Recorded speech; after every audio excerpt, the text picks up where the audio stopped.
किस्मत की लकीरों पर नहीं, अपनी मेहनत के पसीनों पर यकीन कर। किस्मत की लकीरों पर नहीं, अपनी मेहनत के पसीनों पर यकीन कर, तो खुद बनेगा अपना नायक। बस तू जरा सा खुद पर यकीन कर। जय हिंद साथियों, मैं राकेश पटेल स्वागत करता हूं आप सभी का आपके अपने परिवार LWR में। उम्मीद करूंगा आप सभी लोग मस्त होंगे। ठीक है। तो आज हम लोग पढ़ने वाले हैं नायक सीरीज का practice set number 4। Practice set number 4 को हम लोग ऑलरेडी पढ़ चुके हैं, लेकिन उसमें क्या है ना, अचानक जो क्लास है वो मतलब बंद हो गई किसी कारणवश से। तो मैंने फिर से इसे स्टार्ट किया है, Nayak series GK GS practice set number 4 by Rakesh sir. ठीक है, LWR राकेश सर LWR, ठीक है, याद रखना। तो प्रैक्टिस सेट नंबर 4 होने वाली है। और जो साथी इसमें नए हैं उनको बता दूं मैं इंट्रो में, पहला हम लोग इसमें GK GS का कंप्लीट कवर करने वाले हैं PYQ बेस्ड MCQ फैक्ट के साथ। तो बढ़ते हैं पहले क्वेश्चन की ओर। तो पहला क्वेश्चन रीड करो सभी लोग। पहला क्वेश्चन है, थार मरुस्थल के संबंध में निम्नलिखित कथनों पर विचार कीजिए। थार मरुस्थल के संबंध में निम्नलिखित कथनों पर विचार कीजिए। ठीक है। तो ऑप्शन पहला है, रीड करो। ऑप्शन पहला, थार मरुस्थल का विस्तार पाकिस्तान तक है, जहां इसे चोलिस्तान मरुस्थल कहा जाता है। क्या कहा जाता है इसे? चोलिस्तान। तो हमको पता नहीं, हम इसे देखेंगे। ठीक है, लेकिन यहाँ रखना क्या कहा जाता है इसे? चोलिस्तान। ठीक है। दूसरा रीड करना। ऑप्शन दूसरा है, राजस्थान का आधे से अधिक भौगोलिक क्षेत्र थार मरुस्थल में स्थित है। ठीक है, ये बात तो ठीक है। तीसरा है ऑप्शन, थार मरुस्थल में भारी वर्षा होती है। नहीं भाई, लेकिन फिर भी अत्यधिक तापमान के कारण मरुस्थलीय परिस्थितियां बनी रहती है। इसमें अत्यधिक वर्षा कहाँ होती है ना। तो ऑप्शन चौथा है, थार मरुस्थल में ग्रीष्म में तापमान 45 डिग्री सेल्सियस से अधिक और शीतकालीन में हिमांक से नीचे चला जाता है। तो ये ठीक है। ठीक है। ऑप्शन ए और ऑप्शन ए, बी और सी, मतलब सी गलत है और डी सही है, मतलब डी मतलब चौथा है। ठीक है, तो इसका आंसर होगा ऑप्शन नंबर बी, केवल 1, 2 और 4 सही है। अच्छा, थार मरुस्थल बताओ मुझे, थार मरुस्थल में कौन सी पाई जाती है मिट्टी? थार मरुस्थल में तो याद रखना रेतीली। क्या पाई जाती है? रेतीली मिट्टी। रेतीली मिट्टी। राइटिंग पर ध्यान मत देना, ठीक है। रेतीली। और एक याद रखना, बालुई मिट्टी। क्या याद रखना? बालुई मिट्टी। बालुई मिट्टी, ठीक है। एक सेकेंड जस्ट, बालुई मिट्टी, ठीक। इतना तो हो गया ना। नदी बताना, नदी मुझे, नदी का नाम बताओ, इसमें जो जाती है नदी है वो लूनी नदी है। अच्छा, लूनी नदी कहाँ से निकलती है ये मुझे आप लोग कमेंट करना, ठीक है। लूनी नदी, ठीक। तो बढ़ते हैं हम लोग नेक्स्ट क्वेश्चन की ओर। तो क्वेश्चन नंबर दूसरा है, रीड करो सभी लोग। क्वेश्चन दूसरा, सार्वजनिक प्रावधानता उन वस्तुओं और सेवाओं को संदर्भित करता है जिन्हें बजट के माध्यम से वित्त पोषित किया जा सकता है और खाली डैश कहते हैं। तो एक काम करना, जो हिंदी वाला है हिंदी मीडियम, तो हिंदी वाले हिंदी में रीड करना, और बाकी इंग्लिश वाले इंग्लिश में। बाकी मैं इंग्लिश और हिंदी दोनों में रीड करूंगा। तो इसमें हम लोग का ही टाइम वेस्ट होगा, है ना। तो हमको टाइम वेस्ट अपना नहीं करना है और ज़्यादा से ज़्यादा आंसर करना है, ठीक है, फैक्ट के साथ। तो क्वेश्चन दूसरा का आंसर होगा, पहले बता दें तो मैं आप लोग को ट्रिक। एसएससी क्या है, स्टेटमेंट में पूछ रही है। रेलवे क्या है, स्टेटमेंट वाइज पूछ रही है, कथन और निष्कर्ष वाले। तो पहले ही बता देता हूँ, कोई भी एग्जाम हो, केवल वर्ड दिखे तो आंख बंद करके काट देना। केवल दिखे काट दो, केवल काट दो, केवल काट दो, ठीक है। तो ऑप्शन नंबर बी होगा इसका। बिना किसी मूल्य भुगतान के उपयोग किया जा सकता है। क्या किया जा सकता है? बिना किसी मूल्य भुगतान के उपयोग किया जा सकता है, ठीक है। Can be use without any direct payment, ठीक। तो बढ़ते नेक्स्ट क्वेश्चन की ओर। तो क्वेश्चन नंबर तीसरा रीड करो सभी लोग। पश्चिम बंगाल के किस त्योहार को यूनेस्को, क्या है, यूनेस्को की मानवता की अमूर्त संस्कृति विरासत की सूची में जगह मिली है? तो यह है पोइला बोईसाख, यह है पौष संक्रांति, या जमाई षष्ठी, या दुर्गा पूजा। तो आप सभी को पता है, अगर नहीं पता है तो इसका आंसर है दुर्गा पूजा होगा, ठीक है। अच्छा, दुर्गा पूजा को कहाँ की है? ये पश्चिम बंगाल की, यहाँ पर लिखा है ना कहाँ की है, पश्चिम बंगाल के, ठीक। पश्चिम बंगाल, पश्चिम बंगाल की, ठीक है। इतना तो हो गया ना, पश्चिम बंगाल। अच्छा, मुझे बताओ यूनेस्को की फुल फॉर्म बताओ मुझे यूनेस्को की। तो ये लिखना, united nation education scientific and culture. फिर से याद रखना, united nation education scientific culture and organisation, ठीक। अच्छा, इसका हेड क्वार्टर कहाँ है? HQ मतलब हेड क्वार्टर। हेड क्वार्टर कहाँ है? पेरिस में है। पेरिस बोले तो कहाँ? फ्रांस। पेरिस के कहाँ? फ्रांस में, ठीक। इतना तो हो गया ना। अच्छा, यूनेस्को की स्थापना बताओ मुझे। स्थापना कब हुई? 16 नवंबर, याद रखना, 16 नवंबर 1945 में। 1945 में। अच्छा, इंडिया कब शामिल हुआ? अपना इंडिया भारत, अपना इंडिया देश कब शामिल हुआ इसमें? 46 में। कब हुआ? 1946 में। और मोस्ट इम्पॉर्टेंट है, याद करते हुए चलना, ठीक। दुर्गा पूजा बताओ मुझे, दुर्गा पूजा ये कब हुआ, ये कब शामिल हुई? 2021 में, 2021 में, ठीक है। और 2023 में गरबा, क्या हुआ? गरबा, गरबा कहाँ के है? गुजरात। गरबा बोले तो गुजरात, कहाँ से है? गुजरात से, ठीक है, गुजरात, गुजरात। ये 15वीं ICH है, 15वीं ICH, ठीक है। 15वीं ICH मतलब बताना, 15वीं ICH मतलब अमूर्त संस्कृति विरासत बोलते हैं इसे। क्या बोलते हैं? अमूर्त संस्कृति विरासत। तो बढ़ते हैं नेक्स्ट क्वेश्चन की ओर। तो क्वेश्चन नंबर चौथा है, रीड करो। संविधान सभा की पहली बैठक, कौन सी बैठक? संविधान सभा की पहली बैठक कब हुई थी? तो ये हुआ था, कब हुआ था? 15 दिसंबर 1946 को तो नहीं, 12 दिसंबर को नहीं, और 7 दिसंबर, इसका आंसर है 7 दिसंबर, अच्छा 9 दिसंबर, सॉरी गलती से 7 दिसंबर निकल गया था, तो 9 दिसंबर 1946 का होगा, ठीक है। ऑप्शन नंबर डी, फोर्थ का डी होगा। अच्छा, कितने सदस्यों ने भाग लिया था? सदस्य लिखना, सदस्य रेटिंग पर ध्यान मत देना आप लोग, ठीक है। सदस्य बताओ, 211 सदस्यों ने भाग लिया था। कितने सदस्यों ने भाग लिया था? 211 सदस्यों ने भाग लिया था, ठीक है। कहाँ हुआ था ये? नई दिल्ली में, नई दिल्ली में, नई दिल्ली याद रखना, ठीक है, नई दिल्ली में। अच्छा, जो बैठक हुई थी इसकी अध्यक्षता किसने की थी? अध्यक्षता, अध्यक्ष डॉक्टर, याद रखना, डॉक्टर एस मतलब सच्चिदानंद सिन्हा, डॉक्टर एस मतलब सच्चिदानंद सिन्हा।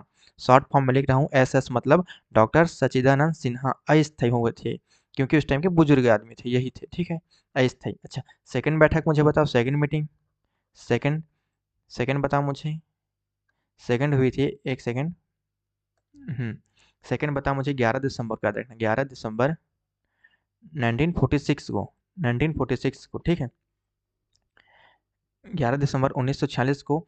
इसमें डॉक्टर राजेंद्र प्रसाद को स्थायी अध्यक्ष बताना, डॉक्टर राजेंद्र प्रसाद, डॉक्टर राजेंद्र लिखना, डॉक्टर राजेंद्र प्रसाद, डॉक्टर राजेंद्र प्रसाद जी को स्थायी अध्यक्ष, स्थायी अध्यक्ष। राइटिंग पर ध्यान मत देना आप लोग, हाँ, स्थायी अध्यक्ष, इतना तो हो गया ना। अच्छा, एक याद रखना, 13 दिसंबर को, 13 दिसंबर 1946 को, 1946 को, 1946 को उद्देश्य प्रस्ताव, क्या प्रस्ताव? उद्देश्य, उद्देश्य प्रस्ताव, उद्देश्य प्रस्ताव पेश किसके द्वारा? नेहरू जी द्वारा। किसके द्वारा? नेहरू द्वारा, नेहरू जी द्वारा, ठीक है, नेहरू द्वारा। यही देखना, ये उद्देश्य प्रस्ताव ही आगे चलकर क्या बना? ये बना प्रस्तावना। क्या बना? प्रस्तावना। उद्देश्य प्रस्ताव पेश किए नेहरू जी द्वारा 13 दिसंबर 1946 को। यही उद्देश्य प्रस्ताव जो है आगे चलकर बना प्रस्तावना, ठीक है। तो बढ़ते हैं हम लोग नेक्स्ट क्वेश्चन की ओर। तो क्वेश्चन नंबर 5 है, रीड करो सभी लोग, रीड एवरीवन। क्वेश्चन नंबर 5 है, विश्व athletic championship, world athletic championship में स्वर्ण पदक, कौन सा पदक? स्वर्ण पदक जीतने वाले पहले भारतीय, क्या बोल रहा है? पहले भारतीय कौन थे या थी? Who was the first Indian to win a gold medalist in the world athletic champions? तो यह है PT उषा, मिल्खा सिंह, नीरज चोपड़ा और अंजू बॉबी जॉर्ज। मिल्खा सिंह की एक किताब बताओ, बहुत चर्चित है, बहुत चर्चित है, ठीक है, रेस ऑफ माई लाइफ है शायद, है ना। कमेंट करना, मुझे कन्फ्यूजन हो रहा है, ठीक है। मिल्खा सिंह के बताना मुझे, रेस ऑफ माई लाइफ है, अच्छा हाँ, रेस ऑफ माई लाइफ ही है, लेकिन आप लोग कमेंट जरूर करना कि मैं कन्फर्म हूँ या नहीं हूँ। अगर नहीं हूँ तो बताना। तो पांचवा का आंसर होगा नीरज चोपड़ा होगा, ठीक है, नीरज चोपड़ा। अच्छा, नीरज चोपड़ा को टोक्यो याद रखना, टोक्यो में 2000, टोक्यो 2020, क्या याद रखो, टोक्यो 2020 में गोल्ड मेडल मिला था। क्या मेडल मिला था? गोल्ड मेडल, ठीक है। नीरज चोपड़ा को ही पेरिस 2024 में, याद रखना, पेरिस, पेरिस 2024 में सिल्वर मिला था, सिल्वर, सिल्वर, ठीक है। अच्छा, ये कितने धुर वो फेंके थे भाला अपने? बताना, भाला के जो मीटर है उसे बताओ, बहुत एग्जाम में पूछता है ही है, क्योंकि ये एकदम फैक्चुअल क्वेश्चन है, फैक्चुअल, ठीक है। तो इसका आंसर होगा 89.89.4545 मीटर। बहुत इंपॉर्टेंट है, मैं ब्रैकेट में बंद कर देता हूँ इसे, ठीक है। तो आप लोग पढ़ते हुए चलना, ठीक। तो डायमंड लीग याद रखना है, नीरज चोपड़ा को ही डायमंड लीग, डायमंड और लीग, डी मतलब डायमंड और एल मतलब league, diamond league 2022, diamond league 2022 लिखना। डायमंड लीग 2022 वाले जीतने वाले पहले भारतीय, पहले भारतीय, पहले भारतीय। डायमंड लीग 2022 जीतने वाले पहले भारतीय मिले थे, ठीक है। अच्छा, पीएस मतलब पद्मश्री, याद रखना, पीएस मतलब पद्मश्री, पीएस मतलब पद्मश्री। इससे पीएस पद्मश्री कब मिला था? पीएस मतलब पद्मश्री 2022 में मिला था। कब मिला था? 2022 में, ठीक है। अच्छा, अर्जुन पुरस्कार याद रखना, अर्जुन अर्जुन पुरस्कार, अर्जुन पुरस्कार नीरज चोपड़ा को कब मिला था? अर्जुन पुरस्कार तो ये है 2018 में। कब? 2018 में, ठीक है। एक बार रिकॉल करेंगे, नीरज चोपड़ा को टोक्यो 2020 में गोल्ड मिला था, पेरिस 2024 में, जो कि यहाँ पर मेंशन बार बार मैं बोल रहा हूँ, मेंशन कर दूँ, और आईएमपी है सिल्वर मिला था 2024 पेरिस में, ठीक है। पेरिस की गेम में भाला कितनी फेंके थे? 89.45 मीटर, ठीक। और डायमंड लीग 2022 में पहले भारतीय चुने गए थे, ठीक है। और पद्मश्री कब मिला था इसे? 2022 में। अर्जुन पुरस्कार 2018 में। बहुत इंपॉर्टेंट, ना जाने कितने एग्जाम में पूछा गया क्वेश्चन है, ठीक है। तो बढ़ते हैं नेक्स्ट क्वेश्चन की ओर। तो क्वेश्चन नंबर 6 है, रीड करो सभी लोग। भीमराव रामजी अंबेडकर ने किस वर्ष महार सत्याग्रह का नेतृत्व किया था? अच्छा, महार सत्याग्रह कब हुआ था मुझे बताओ, महार सत्याग्रह कब हुआ था? महार सत्याग्रह बताओ, महार सत्याग्रह बताओ मुझे। महार सत्याग्रह 20 मार्च, लिखना, 20 मार्च, 20 मार्च 1927 को, 1927 को। अच्छा, महार सत्याग्रह को ही कहा जाता है मुक्ति सत्याग्रह, मुक्ति मुक्ति संग्राम। क्या कहा जाता है? मुक्ति संग्राम। क्या कहा जाता है? लिखना, मुक्ति संग्राम। न जाने कितने एग्जाम में पूछा गया था, ठीक है। और कहाँ हुआ था ये? कहाँ? लिखना, रायगढ़। कहाँ? रायगढ़। अच्छा, ये रायगढ़ जो है ना, महाराष्ट्र वाला रायगढ़ है, ठीक है। क्योंकि रायगढ़ जो है एक छत्तीसगढ़ में भी है, तो ये कहाँ का है? महाराष्ट्र। एमएच मतलब महाराष्ट्र में होगा, ठीक है। कहाँ मतलब? रायगढ़। कहाँ हुआ था? रायगढ़, महाराष्ट्र, क्योंकि छत्तीसगढ़ में भी है, आपको कंफ्यूजन नहीं होना चाहिए इसमें, ठीक है। अच्छा, इसका उद्देश्य बताओ मुझे, उद्देश्य, उद्देश्य तो ये है, लिखना, सार्वजनिक तालाब में, सार्वजनिक सार्वजनिक तालाब तालाब में सार्वजनिक तालाब में पीने की पानी पीने के पानी को पीने के पानी के अधिकार प्राप्त करने के लिए, क्या प्राप्त करने के लिए? अधिकार प्राप्त करने के लिए, ठीक है। अधिकार प्राप्त करने के लिए किया गया था, ठीक है। तो इसका आंसर होगा ऑप्शन ए, 1927 में। इसका आंसर है ऑप्शन ए, 1927 में, ठीक है ना। तो बढ़ते हैं नेक्स्ट क्वेश्चन की ओर। तो क्वेश्चन नंबर रीड करो सभी लोग, रीड करो। निम्नलिखित में से कौन सा हरित क्रांति, ग्रीन रेवोल्यूशन, क्या कहा जा रहा है? हरित क्रांति, ग्रीन रेवोल्यूशन का परिणाम नहीं था? तो क्या नहीं था? ग्रामीण जनसंख्या में कमी, लग तो रहा है यही, लेकिन फिर भी रीड करेंगे हम लोग दूसरा क्वेश्चन, दूसरा ऑप्शन को, कृषि संरचना में सुधार, ये तो ठीक है। रासायनिक उर्वरकों और कीटनाशकों पर अत्यधिक निर्भरता, ठीक। और खाद्यान्न उत्पादन में वृद्धि, ये भी ठीक है। तो इसका आंसर होगा ग्रामीण जनसंख्या में कमी। तो इसका आंसर होगा सातवां का ए, ठीक है। अच्छा, हरित क्रांति मुझे बताओ, हरित क्रांति कब स्टार्ट हुआ? हरित क्रांति लिखना 1966 से 67 के बीच में, ठीक है। भारतीय भारतीय थे हरित क्रांति के शुरू करने वाले, लिखना, M S Swaminathan, M S Swaminathan, M S Swaminathan. M S Swaminathan Nathan को भारत रत्न कब मिला था? मुझे बताओ, बहुत इंपॉर्टेंट क्वेश्चन बनेगा, इससे बनेगा तो। भारत रत्न मुझे बताओ, भारत रत्न तो ये है 2024 में। कब? 2024 में। भारत रत्न एम एस स्वामीनाथन को 2024 में मिला था, ठीक है। विश्व में बताने से, विश्व में हरित क्रांति के जनक नॉर्मन, लिखना, नॉर्मन नॉर्मन बोरलॉग। क्या है? Norman Borlaug. विश्व में नॉर्मन बोरलॉग है, लेकिन भारत में अगर जनक पूछे हरित क्रांति के, तो इसे लिखना एम एस स्वामीनाथन जी, ठीक है। अच्छा, एम एस स्वामीनाथन को भारत रत्न कब मिला था? तो यह है 2024 से मिला था, ठीक। अच्छा, मुख्य फसल बताओ मुझे। मुख्य फसल गेहूं है। क्या है? गेहूं। मुख्य फसल है गेहूं, लिखना, मुख्य फसल गेहूं। तो बढ़ते हैं नेक्स्ट क्वेश्चन की ओर। तो क्वेश्चन नंबर 8 है, निम्नलिखित में से कौन सा शास्त्रीय नृत्य एकल अभिनय, सोलो परफॉर्मेंस के रूप में जाना जाता है, जहां एक नर्तक नर्तकी एक ही प्रदर्शन में कई भूमिकाएं निभाती है? एक्स्ट्रा फैक्ट बताओ मुझे, शास्त्रीय एकल अभिनय, याद रखना, एकल अभिनय और एकल अभिनय, ठीक है। एक नर्तकी एक ही प्रदर्शन, एक ही प्रदर्शन, ये लिखना, एक ही प्रदर्शन, ये देखो ध्यान से, ठीक है। तो इसका आंसर, अच्छा, मोहिनीअट्टम बताओ मुझे, मोहिनीअट्टम कहाँ से है? ये है केरल से, केरल से, ठीक है। मोहिनीअट्टम। कथकली बताओ मुझे, कथकली भी केरल से है, कथकली भी केरल से। अच्छा, कुचिपुड़ी मुझे बताओ, ये है एपी, एपी मतलब आंध्र प्रदेश, कुचिपुड़ी मतलब आंध्र प्रदेश से है, ठीक है। भरतनाट्यम बताओ मुझे, तमिलनाडु, भरतनाट्यम है तमिलनाडु, थालापति, तमिलनाडु मतलब थालापति। ओडिसी बताओ मुझे, ओडिसी, ओडिसी कहाँ से है? तो यह है उड़ीसा से, कहाँ से? उड़ीसा से, उड़ीसा से। सत्रिया बताओ मुझे, सत्रिया, तो यह है कहाँ से? असम से, कहाँ से? असम से, ठीक।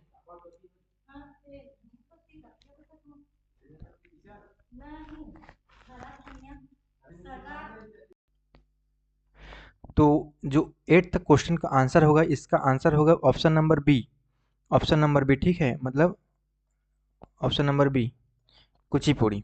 क्या होगा? कुचिपुड़ी। और कुचिपुड़ी कहाँ के है? आंध्र प्रदेश, आंध्र प्रदेश की, आंध्र प्रदेश के कहाँ से? कृष्णा जिले, कहाँ से? कृष्णा, कृष्णा जिले, याद रखना, कृष्णा जिले, कृष्णा जिले के गांव याद रखना, गांव, गांव कौन सा है आपका? गांव होगा आपका, नहीं मतलब कुचिपुड़ी का गांव होगा, ठीक है। आपका गांव बोल रहा हूँ मैं भी, इग्नोर करना।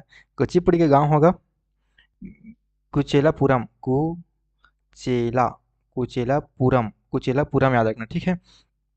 और याद रखना कुचिपुड़ी को, कुचिपुड़ी को ही कहा जाता है पीतल का, पीतल, पीतल की, पीतल की थाली का नृत्य, पीतल की थाली का नृत्य मतलब डांस, ठीक है। इतना तो पता है ना आप लोग को।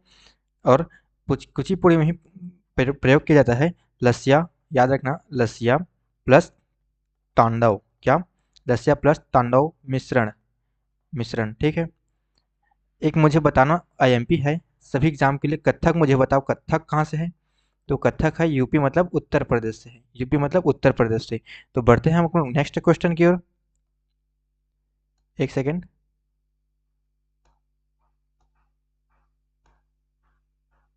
ज़्यादा बढ़ गया क्या? क्वेश्चन नंबर 9th है, रीड करो सभी लोग, क्वेश्चन नंबर 9th रीड करो, रीड एवरीवन। रानी मोचैया देश की एक उम्मत्थाट लोक नर्तकी है जिन्हें कला, जिन्हें कला लोक नृत्य, क्या लोक नृत्य पद्मश्री 2023, याद रखना ये इंपॉर्टेंट है आपका, ठीक है। लिख देता हूँ यहाँ पर, देश में आईएमपी है, इंपॉर्टेंट है एग्जाम पॉइंट ऑफ व्यू से। पद्मश्री कब मिला रानी मुखर्जी को? 2023 में। तो ये किससे संबंधित है? कर्नाटक से, तेलंगाना, केरल और गोवा। तो गोवा से तो नहीं होगा, ठीक है, गोवा वाले ब्रिज पे नहीं होगा। इतना तो हो गया ना।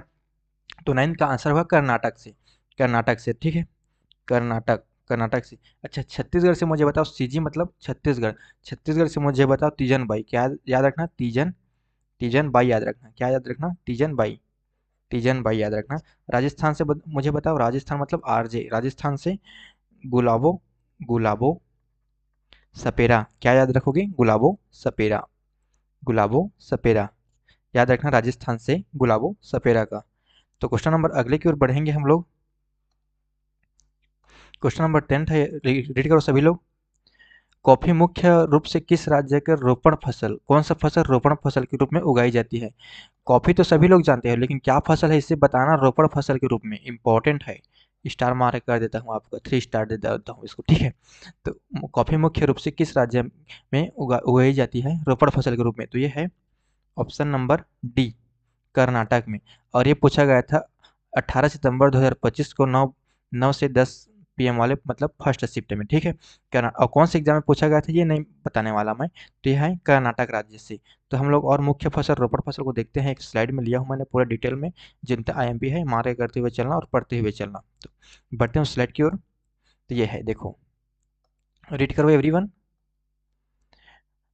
खाद्यान्न फसलें, देखो इधर खाद्यान्न फसलें हैं और इधर नकदी फसलें हैं। तो खाद्यान्न फसलें को हम लोग पहले देखेंगे, राज्य, फसल, मुख्य फसल और विशेषता तथ्य, ठीक है। उत्तर प्रदेश से याद रखना, गेहूं, भारत में गेहूं और गन्ने का सबसे बड़ा उत्पादक होगा। क्या होगा? उत्तर प्रदेश में भारत में गेहूं और गन्ने का सबसे बड़ा उत्पादक, और आईएमपी है एग्जाम पॉइंट ऑफ व्यू से, ठीक। और पश्चिम बंगाल से याद रखना, चावल है, पश्चिम बंगाल से चावल है, भारत का सबसे बड़ा चावल उत्पादक राज्य पश्चिम बंगाल होगा।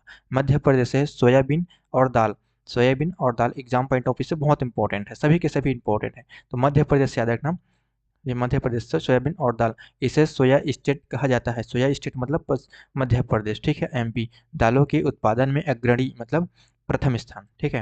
राजस्थान से याद रखना बाजरा, राजस्थान से बाजरा। शुष्क जलवायु के कारण बाजरा और सरसों में प्रथम।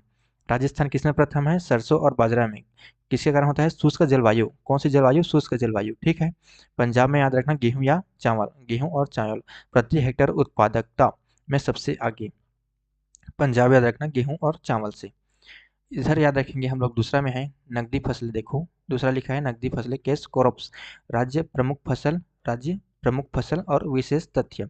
तो गुजरात में है कपास, कॉटन। काली मिट्टी की उत्पादकता के कारण कपास और मूंगफली में प्रथम। ठीक। महाराष्ट्र से याद रखना गन्ना और कपास, महाराष्ट्र से गन्ना या कपास। चीनी उत्पादन और कपास के लिए प्रसिद्ध कहाँ है? महाराष्ट्र। एमएच मतलब महाराष्ट्र होगा आपका। ठीक है। कर्नाटक कॉफी, जो कि हमने पिछले प्रीवियस में पढ़ाई है। ठीक है, प्रीवियस स्लाइड में। कर्नाटक है कॉफ़ी के लिए। भारत की लगभग 70% कॉफ़ी यहीं पैदा होती है, मतलब उगाई जाती है।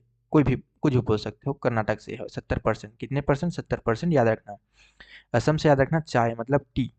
असम से याद रखो चाय। भारत का सबसे बड़ा चाय उत्पादक क्षेत्र कहाँ है? असम में है। कहाँ है? असम में। केरल से याद रखना रबड़ या मसाले, रबड़ या मसाले। इसे भारत का मसालों का बगीचा कहा जाता है। अच्छा, मसालों का बगीचा पूछे आपको कहाँ है, तो यह है केरल राज्य। केरल राज्य है मसालों का बगीचा। एक हाथ और देखेंगे, तीसरा को देखो, इधर लिखा है तीसरा, देखो ध्यान से, बागवानी और अन्य। ठीक है। Horticulture and others. Jammu Kashmir में याद रखना केसर और सेब, जम्मू कश्मीर में केसर और सेब। आंध्र प्रदेश में मिर्च और तंबाकू, आंध्र प्रदेश में होगा मिर्च और तंबाकू। आंध्र प्रदेश में है मिर्च और तंबाकू। बिहार में है लीची और मखाना। कहाँ है? लीची, लीची चोखा बोलते हैं। ठीक है, लीची चोखा और मखाना। बिहार लीची, लीची और मखाना होगा। ठीक।